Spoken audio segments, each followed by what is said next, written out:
আচ্ছা, তাহলে তোমার আমরা যে প্রশ্ন গেছিলাম যে এরপর তুমি মুভ ফাউন্ডেশনে গেলা। ও হ্যাঁ, মুভ ফাউন্ডেশনের পরিচয়টা কি? মুভ ফাউন্ডেশন বিষয়টা একটু অন্যরকম। সেটা হলো আমি এর আগে মুভ ফাউন্ডেশনের একটা একদিনের একটা কর্মশালা করছি, সেটার নাম হলো TRP, tolerance respect and piece. তো সেই কর্মশালা করছিল কি সে উদ্বুদ্ধ হয়ে? চিন্তা তখন আমি চিন্তামো না, মানে দেখা যায় না যে ধরেন ভাই ব্রাদার কারোর সাথে একজন সম্পর্ক, কেউ একজন বললো যে ভাই ওখানে একটা কর্মশালা হবে চলেন। সেটা কি? সেটা হলো জার্মান এম্বাসি এবং মুভ ফাউন্ডেশন এই দুইটা মিলে। তখন তো তোমার একটা কিউরিসিটিও ছিল এই বিষয়ে, এইসব বিষয়ে? না, এত কিউরিসিটি ছিল না, শুধুমাত্র মানুষের সাথে সম্পর্ক, নতুন মানুষের সাথে সম্পর্ক করা, নতুন মানুষজন দেখা, এটা আমার সবসময় একটা আগ্রহ। আমি অনেক মানুষের সাথে পরিচিত হইতে চাই, এটা একটা ব্যাপার থাকে। তো এই সূত্র ধরে আমি সেই গেলাম এবং কর্মশালাটা ঠিক মাঝামাঝি গিয়া আমার কাছে বেশ ভালো লাগছে। কোথায় হয়েছিল এটা? এটা হয়েছিল আপনার মোহাম্মদপুরে, এটা মনে হয় একটা চার্চে, মানে একটা চার্চের মিলনায়তনে। আচ্ছা, ওই চার্চটার নাম মনে নেই না। আচ্ছা, মোহাম্মদপুরে একটা চার্চ আছে, সেটা হচ্ছে যে সেন্ট জোসেফ বা এরকম একটা কিছু হবে। হ্যাঁ, মোহাম্মদপুর অনেকগুলো চার্চ আছে ওদিক দিয়ে। তো ওখানে একটা চার্চ আছে, চার্চের সাথে একটা মিলনায়তন আছে। সেই মিলনায়তনের জন্য এটাও একটা সমস্যা তৈরি করছে যে একটা চার্চের মধ্যে কেন এতগুলো মাদ্রাসার ছেলেও ছিল, স্কুলের, কলেজের, নর্থ সাউথ ইউনিভার্সিটি নিয়ে তখন খুব মুশকিল, কারণ ওইটা ছিল হোলি আর্টিজানের হামলার পর।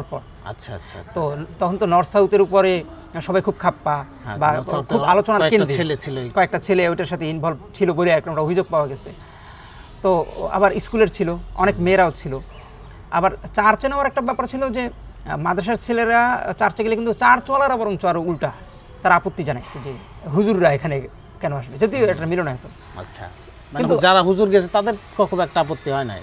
সেটা হয় নাই, কিন্তু আমাদের পরবর্তীতে যেটা ফ্লাশ হওয়ার পরে দেখা গেল যে অন্য মানুষের আপত্তি বেশি হয়েছে, যে চার্চের মধ্যে তারা গেছে, এরকম আর কি। তো আলোচনাগুলো খুব ভালো ছিল যে আমরা পারস্পরিক সহনশীলতা কীভাবে করবো। ওইটা তো কাউন্টার টেরোরিজমের একটা ব্যাপার ছিল, একটা প্রজেক্ট ছিল যে আমেরিকা বিশ্বব্যাপী সন্ত্রাস বিরোধী। তো সন্ত্রাস বিরোধী টার্ম থাকলেও আপনার সবসময় সব টার্মের সব কিছু যে খারাপ হয় তা না। ধরেন গণতন্ত্রের সব কিছু তো আর খারাপ না, কিছু কিছু টার্মের সাথে আমরা দ্বিমত করি, প্রবল মতবিরোধ করি, কিন্তু অনেক জিনিস তো মানুষের জন্য ভালো।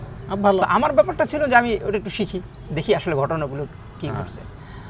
আবার স্কুল কলেজ বা ইউনিভার্সিটির ছেলেদের সাথে সম্পর্ক হইলো, নতুন কিছু পরিচিত একটা বন্ধু বান্ধব পাইলাম, সেটা একটা ব্যাপার হয়েছে। ওই থেকে হলো মুভ ফাউন্ডেশনের সাথে পরিচয়। ওইখানে আমার যে অ্যাপিয়ারেন্স কিংবা আমার ওইখানের যেই কী বলে অ্যাক্টিভিটি, এগুলো দেখে মুভ ফাউন্ডেশনের যারা কর্মকর্তা তাদের মনে হলো যে আমি হয়তো সামনে ফেসিলিটেটর হইতে পারবো, আমি হয়তো একটা ট্রেনিং করাইতে পারবো। আমি ওখানে খুব কঠিন কিছু কোশ্চেনও করছি। যেমন তার মধ্যে একটা ছিল যে কেউ একজন বলছিলেন যে ইসলাম শ্রেষ্ঠ ধর্ম, আবার আরেকজন মনে করছে আর শ্রেষ্ঠ ধর্ম। তো এই শ্রেষ্ঠ ধর্ম বোঝাটা এটা একটা মুশকিল, সুপিরিয়র ভাব নেওয়াটা। তাইলে কী হয়, অন্য ধর্মকে তাচ্ছিল্য করা হয়। তো আমি তাকে প্রশ্ন করলাম যে ইসলাম যদি শ্রেষ্ঠ ধর্ম নাই হয় তাহলে আমি সেই ধর্মের মধ্যে কেন থাকবো, আমি তো একটা ছোটো ধর্মে যাবো না। তো সমস্যা তো এইটা না, সমস্যা হলো আরেকজনও হয়তো তার ধর্মকে অনেক ভালোবাসে, এই বোধটা তৈরি হওয়া যে আমি যেমন আমার ধর্মকে ভালোবাসি সেও তো তার ধর্মকে ভালোবাসে। আর ধর্মের মৌলিক মানবিক দিকটায়, আপনার নৈতিক দিকটায় বেসিক্যালি আমার কাছে মনে হয় যে খুব বেশি কন্ট্রাডিকশন নাই। মানে কেউ মিথ্যা কথা বললো না, এটা সব ধর্মই বলে। হ্যাঁ, মানে এরকম। বাকি কোনো ধর্ম যারা পরিচালনা করেন, অনেক সময় দেখা গেল যে বৌদ্ধ কিংবা খ্রিস্টান, তারা কখনো কখনো মিসগাইডেড করেন, কখনো কখনো তারা এক্সট্রিমিজমের দিকে মানুষকে নিয়ে যান, নিয়ে তারা বলে যে বৌদ্ধ মনকরা মুসলমানদের উপরে হামলা করতে বলে, খ্রিস্টিয়ান চার্চের অনেক বড় বড় দেখা গেল যে কার্ডিনাল, তারা কি করে মানুষকে উদ্বুদ্ধ করে যে হ্যাঁ তাদেরকে হত্যা করো। এগুলো তো ঘটছে ইতিহাসে। তো এই ব্যাপারগুলো তখন আমি কিন্তু প্রবলভাবে তাদেরকে কোশ্চেন করতাম এবং এটার জন্য তারা বিব্রতও ছিল, আবার একইভাবে যারা অর্গানাইজার তারা আবার খুব আগ্রহীও ছিল। তাহলে এই ছেলেটার মধ্যে কিউরিসিটি আছে, দেখি এখানে কী ঘটে।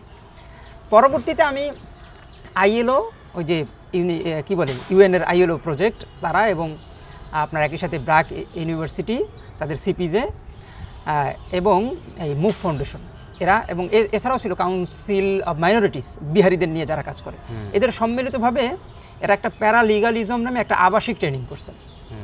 সেটা হলো BRAC learning centre BLC Madhupur. আমি সেইখানেও গেছিলাম, এক সপ্তাহ একটা আবাসিক ট্রেনিং করলাম। সেটা ছিল প্যারালিগালিজম, সেটা হলো প্রিজনেই, মানে জেলখানায়, কিংবা ধরেন আমাদের সমাজেও যে আমরা উকিল আবার ভিকটিম এর মধ্যে আসলে আর কোনো লোক নাই। তো অনেক সময় দেখা যায় যে একজন ভিকটিম সে সরাসরি উকিলের কাছে যাইতে পারে না, টাকা পয়সার একটা ব্যাপার থাকে, বা উকিলের কাছে যাইতে হবে কিনা এটাও বোঝে না, অথবা ধরুন জেলখানায় যারা আছে তারা যে আইনি সহায়তা পেতে পারে এটা তারা বোঝে না। তো এইটার মধ্যে আরেকটা কমিউনিটি তৈরি করার তখন তাদের একটা প্রজেক্ট ছিল, সেটা হলো প্যারালিগাল। যেমন আমরা প্যারামেডিক বলি, এরকম প্যারালিগাল যারা প্রিজনে কাজ করবে, তারা আবার কমিউনিটিতে তারা কাজ করবে। সাধারণ মানুষকে তারা বলবে যে আইনি এই সহায়তার জন্য আপনার উকিলের কাছে যাইতে হবে না, আপনি নিজেই এই ধরনের কাজগুলো করতে পারেন, আপনি নিজেই চাইলে রিড করতে পারেন, আপনি নিজেই চাইলে জজের কাছে যাইতে পারেন, জজ কোর্টে যাইতে পারেন, হাইকোর্টে যাইতে পারেন, এই যে ব্যাপারগুলো। তো এইগুলোর একটা প্রশিক্ষণ ছিল এবং ওইটার একটা টেস্টিং ছিল, মডিউল টেস্টিং ছিল আমাদের প্রথম ব্যাচ। আচ্ছা, তো আমাদের আচ্ছা যাও তুমি সংক্ষেপে করো। হ্যাঁ, এরপরে তুমি এটা করার পর ওই সময়টা আমি আসলে মুক্তার স্যারের ওইখানে এরপরে এসে জয়েন করি। আচ্ছা, মুক্তার স্যার ওইখানে জয়েন করা অবস্থার মধ্যে মুভ ফাউন্ডেশনের যারা কর্মকর্তা তারা আমার সাথে যোগাযোগ করেন যে আমাদের এখানে আমরা একটা পাইলট প্রজেক্ট শুরু করছি, আমি যাইতে রাজি কিনা। তাই আমি বললাম যে হোয়াই নট, আমি তো আসি এবং আমি কেন করবো না, এবং সেখানে আমার দায়িত্ব ছিল মাদ্রাসা কোঅর্ডিনেটর, সেই হিসাবে আমি মুভ ফাউন্ডেশনে। আচ্ছা, এখানে যেটা প্রশ্ন, এই যে তুমি এখানে গেলে, এখানে তোমার কি একটা ইন্টেনশন ছিল যে আসলে আমি নতুন কিছু এক্সপেরিয়েন্স করতে চাই, বা ওই যে ওই সব জায়গা যেটাকে সাধারণত মাদ্রাসার থেকে আমরা যারা মাদ্রাসায় পড়ছি আমাদেরকে সবসময় নেগলেক্টই করা হয়েছে যে এগুলা যারা করে তারা খারাপ, তারা ইসলামের শত্রু। তোমার কি কখন মানে না না না এটা স্বাভাবিক বিষয়। মাদ্রাসার থেকে তো যারা এই যে ইউএনও বলো, তারপরে এই ধরনের সংগঠন যারা আছে যারা মানবাধিকার নিয়ে কাজ করে তাদেরকে এক ধরনের চোখে দেখা হয়। তো তোমার কি এই ধরনের কোনো ইন্টেনশন ছিল যে তাদেরকে দেখবো আসলে কি? বরঞ্চ ইন্টেনশন এইটা কখনোই ছিল না। এগুলো অনেক রকমের সূত্র ধৈর্য হয়তো তৈরি হয়, কিন্তু আমার একটা হলো আমার তো এমনি তারা চাকরিও দরকার, আমরা চাকরি বাকরিও দরকার। তো সেই হিসেবে আমি তখন মুক্তার স্যারের ওখানে বেতন পেতাম 16,000 টাকা। তো আমার মুভ ফাউন্ডেশনের অফার ছিল 21,000 টাকা। এটা চাকরি একটা কারণ। সেকেন্ড একটা কারণ হলো আমি যেই সব কাজ করি সেই কাজের সাথে মিল কোন দিকে বেশি, আমি যাদের সাথে সম্পর্কিত বা আমার যে কিউরিসিটি, সেই কিউরিসিটিগুলো কোথায় পূরণ হচ্ছে, সেই জায়গাগুলো কোনখানে। মুভ ফাউন্ডেশনের একটা ওইখানে একটা ব্যাপার ছিল এমআরসি, মোহাম্মদ রিসার্চ সেন্টার। আমার সবসময় একটা আগ্রহ ছিল যে আমি একটা রিসার্চের কাজ করব। মুক্তার স্যারের ওইখানে যাওয়ার পরে রিসার্চের বেসিক আমি কিছু জিনিস আমি শিখছি তার সাথে কাজ করতে করতে, কিন্তু ওইখানে আসলে রিসার্চের বড় কোনো স্পেস ছিল না। ওইখানে ছিল যেমন কোরআনের কিছু অনুবাদের কাজ উনি করছেন, একটা ছিল অ্যারাবিক থ্রু দ্য কোরআন, কোরআনের মধ্য দিয়ে কেমনে গ্রামার বের করে কিভাবে ছেলেদেরকে শেখানো যায়, এই জন্য কিছু কোর্স মডিউল রেডি করা। আমি সেটা স্যারের ওখানে শিখছি এবং সেখানে 40টা কোর্স রেডি করতে তাকে সহায়তা করছি, এগুলো ব্যাপার ছিল। কিন্তু মোহাম্মদ রিসার্চ সেন্টারের কথা আমি যখন শুনছি মুভ ফাউন্ডেশনের ওখানে, তখন আমার কাছে মনে হলো যে একটা রিসার্চ সেন্টার আমার ঢোকা দরকার, যেহেতু আমার রিসার্চের একটা আগ্রহ, জীবনকে নিয়ে একটা সিরাত নিয়ে একটা গবেষণা। তো আমি কিন্তু সেই সূত্রেই ওখানে গেছি। তৃতীয় নম্বর একটা ব্যাপার ছিল, সেটা হলো ওইখানে যেই সব কর্মকাণ্ড আমি দেখছি, আমার কাছে সবসময় মনে হয়েছে এই কাজগুলো মাদ্রাসার ছেলেদের শেখা খুবই জরুরি। কেমন ধরনের কাজ? হ্যাঁ, সেটা ওইখানে ছিল ধরেন বাংলাদেশের যেই সব সিভিক এডুকেশন বলে, নাগরিকত্ব শিক্ষার যে ব্যাপারগুলো, সেগুলো আমাদের মাদ্রাসার নাগরিকের যেটা জানা দরকার। যেমন ধরেন আমাদের এই সংসদে কিভাবে বিল পাস হয়, কিন্তু সংসদটা আসলে কিভাবে পরিচালিত হয়, সংবিধান আসলে কি।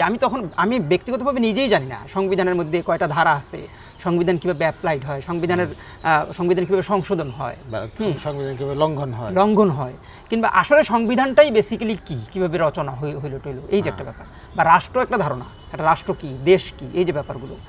তারপরে ধরেন দুর্নীতি দমন কমিশন, নির্বাচন কমিশন, এগুলো কিভাবে কাজ করে, সাংবিধানিক প্রতিষ্ঠান যেগুলো এগুলো কিভাবে কাজ করে। তারপর নারী অধিকার বলতে আন্তর্জাতিক নারী অধিকারগুলো আসলে কি, যেটা ইউএন থেকে হয়েছে, কি বলে এটাকে, রেগুলেশনের মাধ্যমে পাস হয়েছে, সেই এগুলোর সঙ্গে ইসলামের কন্ট্রাডিকশনগুলো আসলে ওগুলো কন্ট্রাডিকশনের দিকে আমি বা কন্ট্রাডিকশন আছে কি না আছে ওরকম না, এইগুলো আসলে কি, এগুলো তো এবং এগুলো কিন্তু আমাদের উপর কোনো না কোনোভাবে অ্যাপ্লাই তো হচ্ছে। এখন আমি সেটা ইসলামের সাথে যাবে কি যাবে না সেটা হলো আলেমদের কাজ, তারা সেটাকে যাচাই করে দেখবে। কিন্তু এগুলো তো আলটিমেটলি সবার মধ্যে ঘটতেছে, সরকার একে অ্যাপ্লাই করতেছে।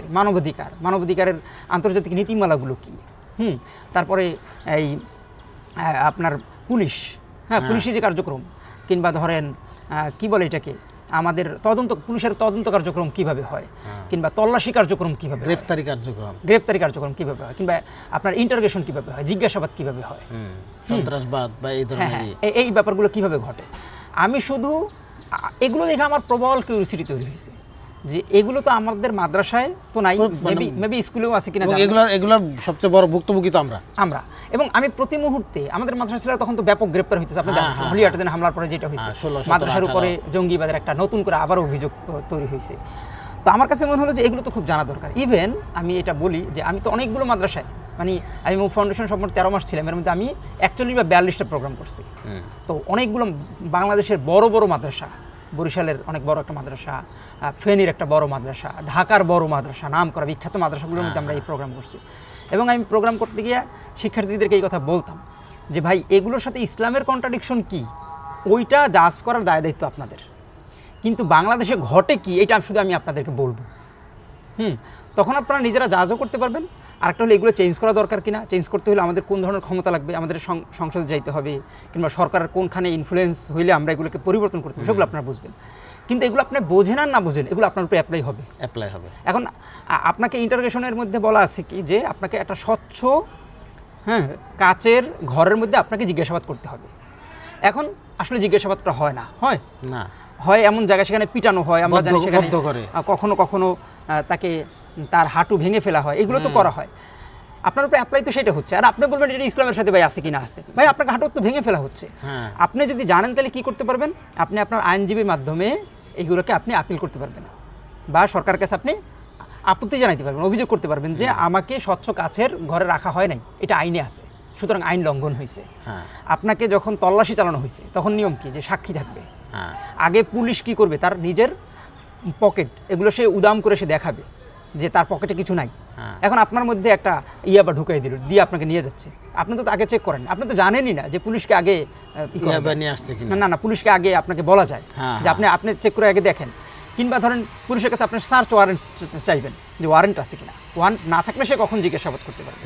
কিংবা নারীদেরকে কীভাবে তল্লাশি করতে পারবে, অবশ্যই একজন নারী পুরুষ করতে পারবে। নারী পুলিশ যদি না থাকে তাহলে পুলিশের উপস্থিতিতে অন্য একজন নারী এসে তাকে সার্চ করবে। এখন আপনি তো সেটা করেন না, কিন্তু আপনার উপর সেটা অ্যাপ্লাই হচ্ছে। তো আপনার এগুলো জানা দরকার। আমি সবসময় তাদেরকে বলছি যে আমাদের সংসদে কীভাবে চলে, আমাদের দুর্নীতি দমন কমিশনগুলো কীভাবে আমাদেরকে আটকায় দিচ্ছে। আমাদের অনেক ওয়াইসদের বিরুদ্ধে দুর্নীতি দমন কমিশন করছে না, মামলা করছিল না, আপনার মনে নেই অভিযোগ দায়ের করছিল। তো তাদের তো জানতে হবে যে আসলে কাজগুলো কেমনে হয়। আমার এইগুলো একটা কিউরিয়াসিটি ছিল এবং আমি এগুলোকে শিখাইছি, এবং খুব ইন্টেনশনালি শিখাইছি যে এগুলো আমাদের ব্রাদারদের দরকার। আমি আমার কথা বলি, আমাকে মানে কোনো কারণ ছাড়া আমাকে 3বার অ্যারেস্ট করা হয়েছে, কোনো কারণ ছাড়া। আমার আব্বা আম্মাও জানে না এই ব্যাপার। রাস্তাঘাটে আমি রাতের বেলা চলে আসতেছিলাম, আমাকে ধরে নিয়ে রমনা থানার মধ্যে আটকায় থুয়ে দিচ্ছে। পল্টন থানার মধ্যে একদিন আমি সারা রাত্র মশায় আমার কামড়াইছি, সকালবেলা আবার মুসলেখা দিয়ে আমি ছাড়া পাইছি। আমার কোনো এক বন্ধু দূর সম্পর্কে, আমি কোনো আমার কাছের বন্ধুকেও জানাইতে পারিনি, এটা আমার বাবা মা জেনে যাবে। আমার মেসের কোনো একজন ভাই গিয়ে আমার সারাই আনছে। তা আমি তো জানতাম না যে পুলিশকে মানে চ্যালেঞ্জ করা যায়। আমি যদি বাই চান্স চ্যালেঞ্জ করতে পারতাম, অথবা পালায় থাকা চায়, পালায় থেকে আমি আমার আইনজীবীকে পাঠাইতে পারি, পুলিশ আমাকে ধরতে চাইলে আমি পালাবো। আমার কাছে তখন তোমার পুলিশে ধরতেছে, আমার তো আত্মসমর্পণ করা দরকার। তো এটা আমার কাছে মনে হয়েছে, আমি বেসিক্যালি ওইখান থেকে গেছি যে আমার ভাইদের শেখানো দরকার। এবং যখন দেখছি যে না এটা আসলে ঘটনাটা একটু দুই দিক দিয়ে ঘটছে। একটা হলো আমাদের কমিউনিটির লোকজন, তারা ট্রাস্ট রাখতে পারেনি, তারা মনে করছে দিন দুনিয়া সব ধ্বংস করে ফেলতে। ট্রাস্ট রাখতে পারে নাই কেন? এটা একটা বড় এটা কারণ, এটা ওয়ার্ল্ড ওয়াইড একটা ব্যাপার তখন ঘটছে। এটা তাদের কোনো দোষ না। তখন হলো কাউন্টার টেররিজমের নামে বিভিন্ন মানুষকে যেইভাবে আপনার গ্রেপ্তার করা হচ্ছে, এগুলো তো হয়রানি করা হয়েছে তো। এবং মুভ ফাউন্ডেশনের কার্যক্রম যেহেতু কাউন্টার টেররিজমের একটা পার্ট ছিল, যদিও তারা করতো ভিন্নভাবে, তারা কাউকে ধরাইতো না বা ধরানোর মতো কোনো কার্যক্রম, তাদের একটা এনজিও কার্যক্রম, কিন্তু তারা কাউন্টার টেররিজমের পার্ট, এটা তো সত্য। সুতরাং আপনার ট্রাস্ট না থাকার একটা কারণ তো নিশ্চয়ই আছে। যে কাউন্টার টেররিজমের নামেই তো আপনার অনেক নিরীহ মানুষকে জঙ্গি বলে ধরা হচ্ছে, তো আপনি তো কাউন্টার টেররিজমের কাজই করতেছেন, হয়তো আপনি অন্যভাবে করতেছেন, মানুষকে ভুল বুঝাচ্ছেন, হইতে তো পারে। তো সেটার একটা কারণ তো আছে, ট্রাস্ট না থাকার তো একটা কারণ আছে। আর দ্বিতীয় নাম্বার একটা ব্যাপার হলো যে ওখানেও মুভ ফাউন্ডেশনেও সবার চিন্তা যে খুব সলিড তা তো না। ইন্টারনালিও কারো কারো চিন্তা আমার কাছে একটা সময় গিয়ে মনে হয়েছে যে তারা মুখে আমাদের সাথে যে আচরণ বা আমরা যে মানুষকে শেখাচ্ছি এই কথাগুলো যেভাবে যত মনে হয়, তাদেরও চাপ আছে এবং তাদের আচরণও কোথাও কোথাও আমার কাছে মনে হলো যে গরমিল আছে। গরমিলটা কেমন? সেটা হলো তাদের উপরে পরিপূর্ণ বিশ্বাস করা যায় না। যেমন একটা উদাহরণ দিই, সেটা হলো তারা তখন চাইতেছিলেন যে আপনার এই মাদ্রাসায় যে একটা বলাৎকারের একটা অভিযোগ আছে, যে প্রচুর পরিমাণে ছেলে শিশুদেরকে নিপীড়ন করা শিক্ষকদের মাধ্যমে, এটা একটা অভিযোগ তো আছে দীর্ঘদিন পর্যন্ত। অনেক মাদ্রাসায় কম বেশি ঘটেছেও, আবার অনেক মাদ্রাসায় আসলে ঘটে নাই কিন্তু অভিযোগ দিয়ে তাদেরকে হয়রানিও করা হয়েছে শিক্ষকদেরকে। তো এই ঘটনাগুলোকেও তারা চাইছিলেন যে একটা সার্ভে করতে।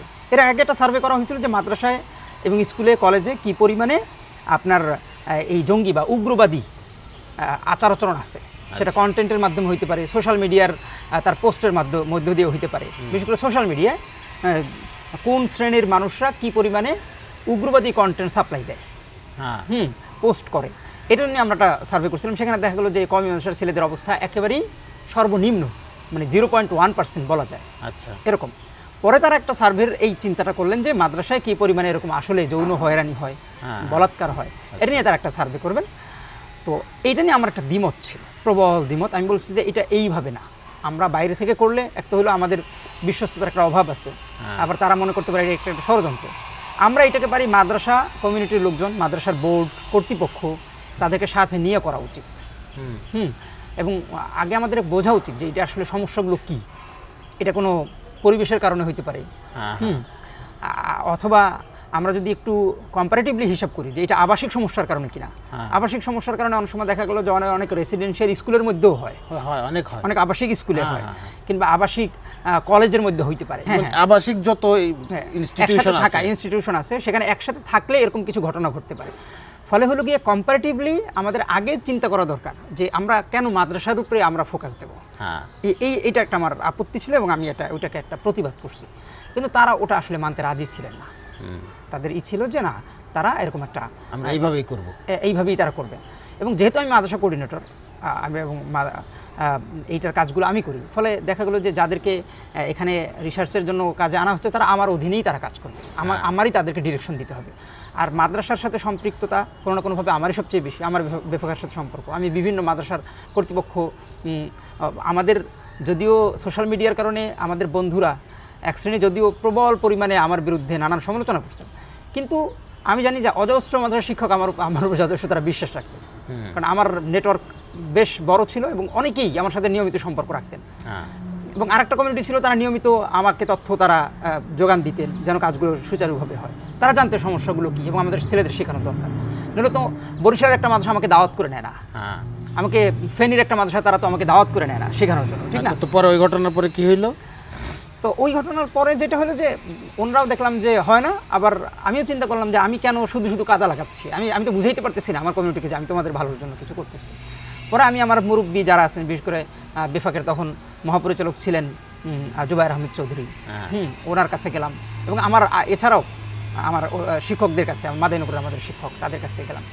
এবং তারা অবশ্য বারবারই বলছেন যে তুমি থাকো, কারণ তুমি যদি মুখ থেকে চলে আসো তাহলে অন্যজন হয়তো ঢুকবে, হইতে পারে সে আমাদের লোক না, আমরা তার উপর বিশ্বাস করতে পারবো না।